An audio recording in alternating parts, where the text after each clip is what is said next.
સામાન્ય રીતે શિયાળામાં શાકભાજી સસ્તા ભાવે મળતી હોય છે, પરંતુ આ વર્ષે હજુ પણ શાકભાજીના ભાવ ઓછા થયા નથી। અમદાવાદ સહિતના શહેરોમાં નવેમ્બર મહિનામાં પણ શાકભાજીના ભાવ વધુ છે।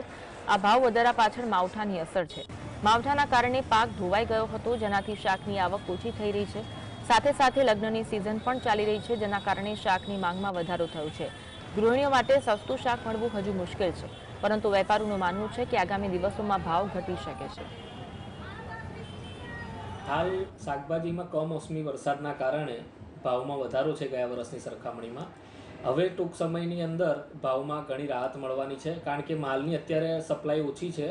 एटले हवे टामेटा जेम छे तो टामेटा अत्यारे बारगामथी आवे छे, पण परंतु हवे गुजरातना लोकल टामेटा पण शरू थई गया छे, एटले एमां पण घणी राहत मळवानी छे। 2 दिवस पहला टामेटानुं बजार होलसेल मार्केटनी अंदर 50 रुपयानी आसपास हतुं, जे आज रोज 30 થી 35 रुपया छे। એ જ રીતે હવે દિવસે દિવસે શાકભાજીના ભાવમાં ઘટાડો થવાનો